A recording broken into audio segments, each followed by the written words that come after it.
One.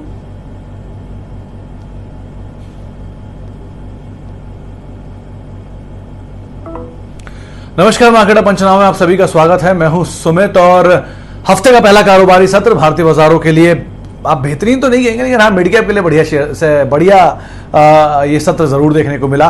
Frontline index में तो इतना कामकाज आज नहीं था, एक सीमित दायरे के अंदर ही मार्केट कामकाज कर रहा था। लेकिन हाँ मिड कैप में और अगर आप स्मॉल कैप में जाएंगे तो वहां पर आपको जरूर मूव आता हुआ दिखाई पड़ेगा। आज अच्छा मूव था उस स्पेस के अंदर, हालांकि निफ्टी बैंक आज इतना ज्यादा परफॉर्म नहीं कर रहा था, वहां पर भी गिरावट ही थी मोरलेस 1/4% के आसपास की। लेकिन otherwise stock specific move, sector specific move आज जरूर देखने को मिल रहा था। केमिकल तेज था, शुगर तेज था, सीमेंट तेज था, सेलेक्टिव फार्मा तेज था। तो बहुत सारे ऐसे सेक्टर थे जहां पर आज मूव बेहतर आता हुआ दिखाई पड़ रहा था। लेकिन ओवरऑल मार्केट्स के लिए आप फ्रंट लाइन को अगर खाली देख रहे हैं तो आपको बहुत ज्यादा वहां पर फायरवर्क होता हुआ नहीं दिखाई पड़ेगा। अच्छा, तेजी थी बजाज फिनसर्व में, हिंडाल्को में, डिविस लैब में, अल्ट्राटेक में। बिकवाली थी आज जेएसडब्ल्यू स्टील में नंबर्स के बाद, एमएनएम में, आईओसी में, विप्रो के अंदर थोड़ा प्रेशर था। मिड कैप में कैप्टन पॉइंट नंबर से पहले शानदार तेजी, अल्काइल अमाइन, बीएससी, सीडीएसएल, ये दोनों में लोअर सर्किट लगते अपर सर्किट लग गए। और परसिस्टेंट सिस्टम, इसके अलावा एफ&ओ गेनर्स में कोरोमंडल नंबर्स के बाद चला। अपोलो हॉस्पिटल शानदार तेजी में है, 4142 पहुंच गया। सन टीवी और सेल, कुछ और ऐसे नाम है जहां पर एक अच्छा मूव आज के सत्र के अंदर आता हुआ दिखाई पड़ा, जहां एक बेहतरीन चाल आज के सत्र के अंदर आते हुए दिखाई पड़ रही थी। चलिए, तो अब इन शेयरों के बाद या बाजार की इस हाल के बाद अब नजर डालते हैं उन स्टॉक्स पर जहां पर आपकी पोजीशंस हैं, यानी कि आपके सवाल और उनके जवाब। शुरुआत करते हैं।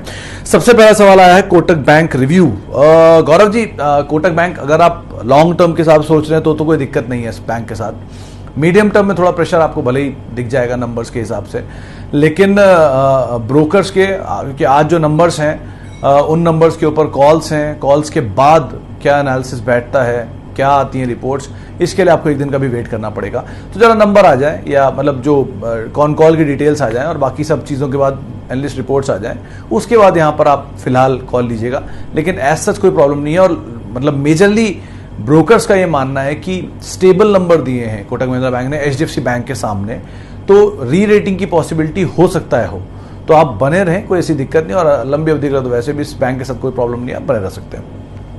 अच्छा, आगे बढ़ते हैं और नवीन फ्लोरिन से इसके नंबर आए हैं अभी थोड़ी देर पहले निधि जी, और नवीन फ्लोरिन के नंबर्स वैसे तो साउंड है, लेकिन ये buy on rumour sell on news की वजह से थोड़ा सा इसमें ज़रूर उतार चढ़ाव देखने को मिला है, क्योंकि ये पहले से बाजार में कुछ खबरें थी इसके अच्छे नंबर्स को लेकर, लेकिन नंबर्स इतने ज़्यादा कोई फायरवर्क तो नहीं थे। But having said that, company बुरी नहीं है, नंबर्स बुरे नहीं हैं, एक क्वार्टर दो क्वार्टर ऊपर नीचे चलता है। लेकिन आपके लिए रहे कि अगर आप थोड़ा मीडियम टर्म देंगे इसको या लॉन्ग टर्म देंगे तो आपको पैसा जरूर बना कर देगा। आप थोड़ा समय दीजिए, एक दिन के पैनिक मूवमेंट्स में आप परेशान ना हो, थोड़ा सा ऊपर नीचे होने दीजिए, लेकिन आप समय दीजिए। अच्छी कंपनी बुरी नहीं है। अच्छा, कोटक पर हम बातचीत कर चुके हैं, नवीन पर हमने बातचीत कर ली। इसके अलावा बात करेंगे अब हम बीपीसीएल क्यों नहीं बढ़ रहा है। सर, बीपीसीएल के केस में दो तीन चीज़ें बड़ी क्रूशियल हैं। पहला तो इनका डिविडेंड वाला पार्ट जो है वो बहुत इंपॉर्टेंट है, तो डिविडेंड का पार्ट कैसा रहेगा, कब आएगा, उसके ऊपर क्या क्लैरिटी आती है, ये दो तीन चीज़ें इसको बाजार बहुत कीनली वॉच करेगा। तो अभी तो वो चीज़ है जिसको बाजार देख रहा है। छोटा मोटा डिविडेंड नहीं है, अच्छा खासा बड़ा डिविडेंड है, तो एक बार डिविडेंड वाला पार्ट देख लीजिए। दूसरा, लॉन्गर होराइजन के लिए तो हमेशा इसमें वही दो चीज़ें क्रूशियल रहेंगी। पहला कि इन्वेस्टर आता है, कि दूसरा कोई नया मालिकाना हक होता है, यानी कि कोई एंटरप्रेन्योर चेंज होता है। क्योंकि अगर मान लीजिए इन्वेस्टर आएगा तो ऑब्वियसली बात है वैल्यू बढ़ा के वो निकल जाएगा कंपनी के अंदर से, लेकिन अगर कोई चलाने के लिए कंपनी खरीदता है तो आराम से चलाएगा, बढ़ाएगा साइज और बढ़िया इसको बनाकर फिर आगे सिचुएशन देखेगा। तो बहुत सारी चीज़ें डिपेंड करती हैं आगे आने वाले होराइजन्स के ऊपर। ब्रोकरेज हाउसेस पॉजिटिव हैं, 470 रुपये के टारगेट्स हैं डिविडेंड के बाद, तो आप उसके हिसाब से रणनीति रख सकते हैं। अच्छा, आगे बढ़ते हैं और IEX, मयूर साहब इसके नंबर्स अवेटेड है, जरा नंबर्स को आप देख लीजिए। नहीं, नंबर शायद आ चुके हैं, अवेटेड है, मतलब आजकल में ही है, इसलिए थोड़ा कंफ्यूज हो रहा हूँ। लेकिन अदरवाइज आप होराइजन के हिसाब से अगर सोच के चल रहे हैं तो बहुत बढ़िया कंपनी है। अगर आप टाइम दे सकते हैं, नीचे के भाव पे भी ले सकते हैं, तो कोई दिक्कत नहीं है। आराम से खरीदारी करिए, आराम से एक्यूमुलेट करिए नीचे के दाम पर, बहुत वैल्यू बाकी है इसके अंदर, और उसको आप इनकैश करने की कोशिश करिए, वो ज़्यादा बेहतर रहेगा। ब्लॉक डील का जो भाव था लास्ट 390 रुपये 370 रुपये दाम था, वो दाम को आप ज़रूर ध्यान रखिएगा। अगर उसके आसपास मिल जाए तो आपके लिए बहुत अच्छा मौका होगा खरीदारी के लिए। अच्छा, आगे बढ़ते हैं और VSSL सर, ये शेयर कौन सा हुआ? चौधरी साहब जरा इसका फुल फॉर्म लिख के भेजिएगा। और दूसरा कंटेनर कॉर्प तो सर ठीक कंपनी है, और हैप्पीएस्ट माइंड भी हो। हैप्पीएस्ट माइंड तो सर ऊपर के लेवल पे खरीदारी है आपकी चौधरी साहब। आप समय दे सकते हैं अगर इसको, तो आप हैप्पीएस्ट माइंड में बने रहिए। आप नीचे के लेवल पे नहीं है, क्योंकि असला मैं आपको प्रॉफिट बुक करने के लिए भी नहीं कह सकता, लेकिन आपने थोड़ी ऊपर के लेवल पे खरीदारी की है। यहाँ से हाफ का भी हाफ अगर मिल जाए तो भी आप खरीदारी करिएगा, मतलब प्री एडजस्टमेंट बोनस वगैरह से। लेकिन अभी आप बने रहिए, कोई पैनिक वाली चीज़ नहीं है। और कंटेनर कॉर्प में क्योंकि इसके नंबर्स अवेटेड है और माना जा रहा है कि अच्छे नंबर आएंगे डोमेस्टिक फ्रंट पर भी और इंटरनेशनल फ्रंट पर भी। इनके डोमेस्टिक कार्गो में शायद 18% की ग्रोथ की बातचीत और इंटरनेशनल 11% के आसपास की ग्रोथ की बात है। कल ही मैं इसके नंबर्स पढ़ रहा था, तो आप बने रह सकते हैं कंटेनर कॉर्प में, नंबर्स को देखिएगा। VSSL के बारे में समझ नहीं पाया तो इसलिए मैं उसके लिए माफ़ी चाहूँगा। अच्छा, रिलायंस क्यों अटका हुआ है? रिलायंस सर जब चलेगा तब रिलायंस ही चलेगा। आप ऐसा मान के चलिए, एक पक्ष बाजार का भी रोका हुआ और एक पक्ष पूरी तरह परफॉर्म कर रहा है, जिसमें IT है, बैंक्स हैं, कुछ चल रहे हैं, लेकिन रिलायंस अभी रुका खड़ा है। जब रिलायंस चलेगा तो अकेला रिलायंस ही चल जाएगा, उसको और किसी की ज़रूरत नहीं पड़ेगी। आप 1 दिन 2 दिन 1 महीना 6 महीने के हिसाब से मत सोचिए। ये वैल्यू है स्टॉक के अंदर, आप खुद समझिए। अगर आप जस्ट डायल के अंदर वैल्यू समझते हैं तो अब रिलायंस ने उसे खरीद लिया है, तो जस्ट डायल की वैल्यू भी तो आगे चल के over period of time Reliance में आएगी। रिटेल कारोबार की अगर आप इतनी वैल्यू देखते हैं, 130 स्टोर पैंडेमिक में खोल देना, अगर इस तरह कामकाज कंपनी कर रही है, 138 का आरपू ला रही है जो भारतीय के आरपू के बराबर है, तो इतनी सारी वैल्यू कहाँ जाएगी? इसी कंपनी में तो है। तो ओवर पीरियड ऑफ टाइम वो रिफ्लेक्ट भी होगी। तो आप बने रहिए, नीचे के दाम पे बढ़िया एक्यूमुलेट करिए, कोई दिक्कत नहीं है। देश की सबसे बड़ी कंपनी के बारे में आप बात कर रहे हैं, सबसे बड़े ग्रुप के बारे में आप बात कर रहे हैं, तो आप अकॉर्डिंगली कॉल लीजिएगा यहाँ पर। अच्छा, वेदांता पे रमन साहब अभी तो नंबर लास्टली आए हैं, तो कुछ कहना मुश्किल है। नंबर वैसे अच्छे आने का अनुमान था और नंबर खराब भी नहीं दिख रहे हैं। 130 करोड़ का एडजस्टमेंट है, तो फाइन डिटेल्स अभी आनी बाकी है। यहाँ से हटूंगा तब देखूंगा, कौन कॉल समझूंगा। तो आप बने रहिए। वैसे तो मेरे ख्याल से इसके हाउस व्यूज भी पॉजिटिव ही आने चाहिए। अभी आपके लिए रही कि आप बने रहिए नंबर्स को, और कल हाउस व्यूज की डिटेल्स आती हैं उसको देखिए, उसके बाद कॉल लीजिएगा। इंडिया बुल्स हाउसिंग 1 साल के लिए, मित्तल साहब ये शॉर्ट टर्म के लिए तो ठीक है, शॉर्ट कवरिंग का कैंडिडेट हो सकता है, इसलिए निकल सकते हैं आप। 1 साल के लिए नहीं, 1 साल के लिए इंडिया बुल्स रियल एस्टेट में स्विच कर जाइए, वहां ज्यादा पैसा बना के दे सकता है। वहां पे मालिकाना हक बदल चुका है, सिचुएशन बदल चुकी है, तो वहां पर सिचुएशन कुछ और बनेगी। यहां से आप थोड़ा निकल जाए, ज्यादा बेहतर रहेगा। शॉर्ट कवरिंग के हिसाब से आप मीडियम टर्म में बने रह सकते हैं। अच्छा, आगे बढ़ते हैं, और बहुत सारे सवाल आ गए इतनी देर में, रुक ही नहीं पा रहा हूँ इनफैक्ट। अच्छा, मोतीलाल ओसवाल फाइनेंशियल, हरीश साहब बहुत बड़ी तेजी के बाद आपने शायद स्टॉक को पकड़ा, इसीलिए आप सवाल पूछ रहे हैं, लेकिन एंजल के नंबर ठीक थे, तो मोतीलाल के भी नंबर ठीक ठाक ही आने का अनुमान लगा के चलिएगा आप। ये एक तरफ तेजी दिखाई है इस पूरे स्पेस में, और मोतीलाल ने आउट परफॉर्म किया है, तो थोड़ा कूल ऑफ होना बनता भी है। थोड़ा ज़्यादा टाइम ले सकता है शायद कंसोलिडेशन की वजह से, लेकिन नंबर्स को आप कीनली वॉच करिएगा और उसके बाद कोई कॉल लीजिएगा। पहले उससे निकलने की कोई ज़रूरत नहीं है, नंबर्स देखने के बाद ही इसमें आप कोई भी रणनीति तय करिएगा। अच्छा, आगे बढ़ते हैं। टाटा मोटर्स, सर नंबर तो आने दीजिए आज। इमरान साहब आज ही इसके नंबर हैं टाटा मोटर्स के, एक बार नंबर आ जाए। 314 ऐसे कोई खरीदारी का बुरा भाव नहीं है, 280 के आसपास आपको मिल जाए तो आप दोबारा इसमें एवरेज कर सकते हैं। लेकिन मीडियम डेवलप ब्रोकर ये मानते हैं कि 280-85 के लेवल से ये बाउंस बैक करेगा। स्ट्रॉन्ग शॉर्ट कवरिंग का लेवल है वो, तो उन लेवल्स को आप ध्यान रखिएगा और बने रहिए। नंबर्स को कीनली वॉच करिए, और अनुमान है कि JLR अच्छा परफॉर्म करेगा, इंडियन बिजनेस इनका थोड़ा ढीला रहेगा। तो 2-3 आंकड़ों को ध्यान रखिए। आज शाम को नंबर आएंगे, कल ब्रोकरेज हाउस की अपग्रेड्स रिपोर्ट्स आएंगी, डाउनग्रेड अपग्रेड जो भी होगा, और उसके बाद आप कोई भी फैसला लीजिएगा। फिलहाल के लिए जो हाईएस्ट टारगेट है वो CLSA के हैं, शायद 380 या 420 के टारगेट हैं, तो आप बने रह सकते हैं टाटा मोटर्स के अंदर। अच्छा, ONGC, मनीष जी का भी सवाल है और अमित जी का भी सवाल है। मनीष जी और अमित जी दोनों के लिए राय यही कि ONGC के नंबर्स ठीक आने चाहिए। ऐसे क्यूज लीजिए आप। रिलायंस के नंबर अच्छे आए थे, रिफाइनिंग बिजनेस सबसे बेहतरीन करके गया था, और रिलायंस जिस कारोबार का प्रोमिनेंट कारोबार जो रिलायंस का है वही सेम ONGC के पास आता है। एक्सप्लोरेशन बिजनेस इनका भी है। पिछली बार $51 पर बैरल के आसपास नंबर्स आए थे, इस बार $76 पर बैरल के आसपास क्रूड पहुंचा हुआ, तो इनको वैसे ही इन्वेंट्री गेन आएगा, तो नंबर अच्छे आने भी चाहिए वैसे भी। अभी नंबर से पहले टूट रहा है, टूटने दीजिए, नीचे के लेवल पे एक्यूमुलेट कीजिए, जैसे ही नंबर के करीब आएगा वापस चाल आनी शुरू हो जाएगी। आप बने रहिए, कंपनी वैसे भी बुरी नहीं है, असेट वैल्यू बहुत ज़्यादा है, सरकारी अच्छी जाइंट है, नवरत्न कंपनी है, तो परेशान होने की वैसी कोई बात नहीं है। आराम से समय दीजिए, बने रहिए।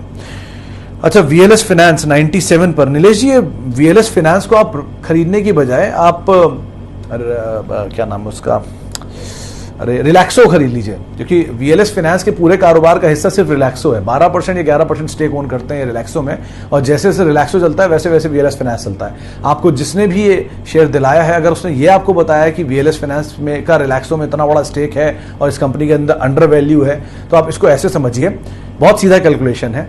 रिलैक्सो का स्टेक निकाल लीजिए कितना है, बीएससी पे आराम से मिल जाएगा आपको वीएलएस का कितना स्टेक है। दो तरह से स्टॉक होल्डिंग है, वीएलएस फाइनेंस का अलग है और वीएलएस की एक और सब्सिडरी उसके थ्रू भी स्टेक है। खैर 11-12% स्टेक है, तो रिलैक्सो की टोटल वैल्यू का 11% जो मार्केट कैप है उसका, और उसका 60% घटाने के बाद जो 40% बचता है वो वीएलएस की वैल्यू होनी चाहिए।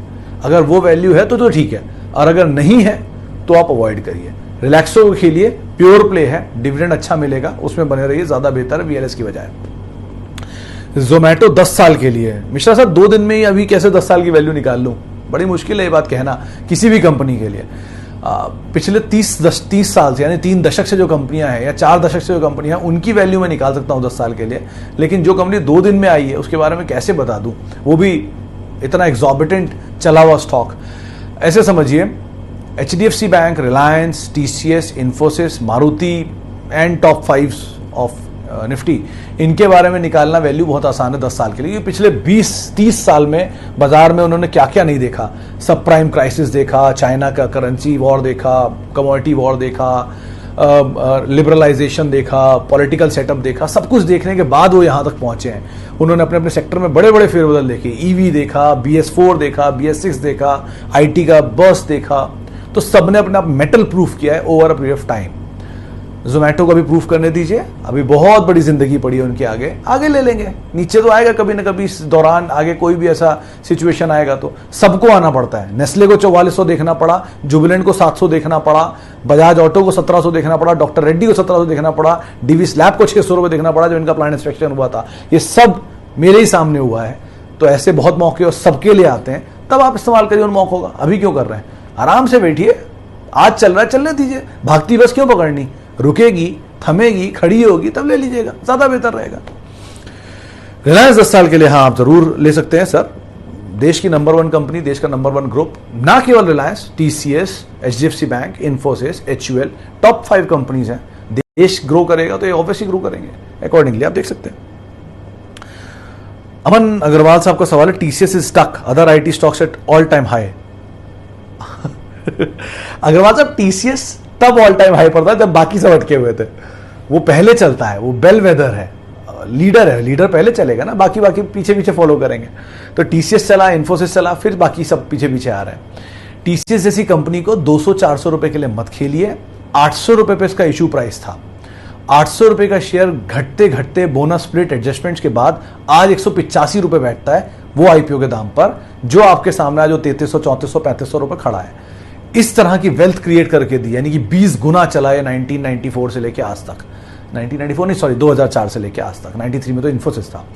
खैर, तो 2004 से लेके अब तक ये शेयर इतना चल चुका है, 16 साल में 20 गुना रिटर्न दिया है।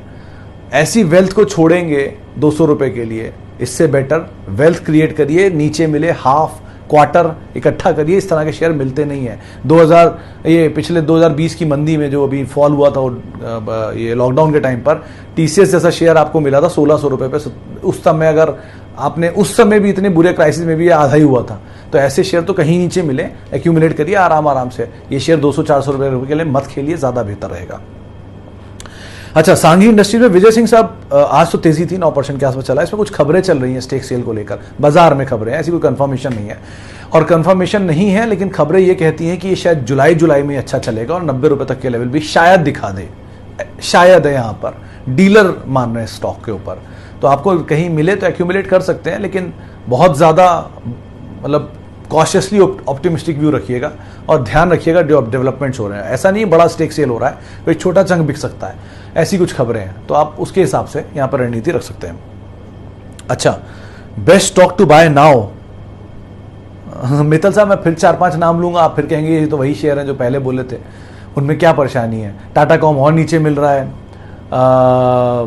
CG तो चल गया, चलिए CG भी ले सकते हैं, उसमें कोई प्रॉब्लम नहीं। HDFC लाइफ और नीचे मिल रहा है, वही सब शेयर होते हैं सर बाजार में, कहां से नए शेयर आ जाएंगे। 8000 शेयर, 7200 शेयर BSE में, 2600 शेयर NSE में, ट्रेड तो उन्हीं में ही होना है। एंड ऑफ द डे आपको उनके दामों को ऊपर नीचे करते रहना है। तो कोई भी अच्छा शेयर आपको नीचे के दाम पे मिले 10%, 15%, 20% नीचे, तो क्या दिक्कत उनको लेने में। उनकी टेंडेंसी होती है, कुछ स्लो मूवर होते हैं, कुछ फास्ट मूवर होते हैं, कुछ रैपिड होते हैं, तो आप उसके अकॉर्डिंग अपनी कॉल ले सकते हैं। आपका एपेटाइट क्या कहता है, आपको कितनी जल्दी पैसा चाहिए। वेल्थ क्रिएशन का तो सिंपल है। अभी वीकेंड पे एक सेशन हो रहा था मेहराबून ईरानी, प्रकाश जीवान साहब के साथ, उसमें एक बात साफ बोली, एक पोर्टफोलियो को वेल्थ क्रिएट करने में 1 से 2 डिकेड लगते हैं, यानी 10 से 20 साल लगते हैं। अगर आप जल्दी करना चाहते हैं तो आपको 3 से 4 डिकेड लगेंगे। ये बेसिक प्रिंसिपल होता है बाजार का। अब आप उसके हिसाब से कॉल ले सकते हैं। चलिए, अच्छा आगे बढ़ते हैं। और बजाज फाइनेंस होल्ड, अरे 2090 रुपए में, बहुत बढ़िया जनरल साहब, बहुत बढ़िया दाम पर आपने खरीदारी की हुई है। होल्ड करिए, कोई दिक्कत नहीं है। दोबारा आपके दाम पर आ जाए आप फिर खरीदारी करिएगा। वैसे तो चांसेस बहुत थिनली लो हैं, लेकिन अगर आपने ले रखा है आपको बने रहना चाहिए। कोई इशू नहीं है स्टॉक के साथ, बने रहिए, आराम से अपने पोर्टफोलियो का हिस्सा बना के रखिए, कोर पोर्टफोलियो का, जहां आप एक भी शेयर ना बेचें। बने रहिए, नीचे मिले इसी दाम पर आए और खरीदारी कर, डबल कर दिएगा अपनी क्वांटिटी, कोई दिक्कत नहीं है। अच्छा आगे बढ़ते हैं। इमरान उल हक साहब, हमारे पे व्यू दो सर, आप पे क्या व्यू दूं? आप स्टॉक तो बताइए किस पे व्यू दूं। खैर, Asian paints, Pradeep ji, Asian paint के केस में सर पोर्टफोलियो स्टॉक है, मतलब वर्ल्ड वॉर 2 आई गेस जब से ये कंपनी कामकाज कर रही है, 52% मार्केट शेयर ओन करती है डेकोरेटिव पेंट स्पेस के अंदर। और जैसे इंटीग्रेट किया इन्होंने पेंट से, ये किचन भी आए, किचन से अब होम फर्निशिंग के अंदर आ चुके हैं। इस तरह का बैकवर्ड इंटीग्रेशन बहुत कम देखने को मिलता है। इस कंपनी में जूस अभी बहुत बाकी है, थोड़ा बहुत नहीं, बहुत बाकी है। पेंट कारोबार खत्म हो गया, अब बाकी कारोबार की आप बात करेंगे, उनको देखिए। बहुत अच्छी कंपनी, बहुत अच्छा दाम, नीचे मिले और एक्यूमुलेट करिए, पोर्टफोलियो का हिस्सा बनाइए। 1-2 दिन के लिए ट्रेड मत करिए, 1-2 महीने के लिए ट्रेड ना करिए, ज्यादा बेहतर रहेगा। अच्छा आगे बढ़ते हैं। और जोमेटो पे हम बातचीत कर चुके हैं। जुबिलेंट फार्मोवा, सर इसके ऊपर साहा साहब ब्रोकर्स तो तेजी देख रहे हैं। उन्होंने अभी, मतलब आज ही मेरी बात हुई थी, इनग्रेविया और फार्मोवा दोनों में तेजी की बातचीत हो रही है। लेकिन मतलब मेरा जो इंडिविजुअल व्यू है वो थोड़ा डिफर करता है, मुझे लगता है कि थोड़ा महंगा शेयर है। तो आप अगर नीचे मिल जाए तो खरीदारी करिए, और अगर आपके पास बने हैं तो आप लॉस में ही होंगे, ऑब्वियसली बात है, अभी सवाल पूछ रहे हैं तो आप बने रहिए, ज़्यादा बेहतर रहेगा। फिलहाल आप कोई भी कॉल रैपिड मत लीजिएगा, यानी कि एकदम से रणनीति मत बनाइए।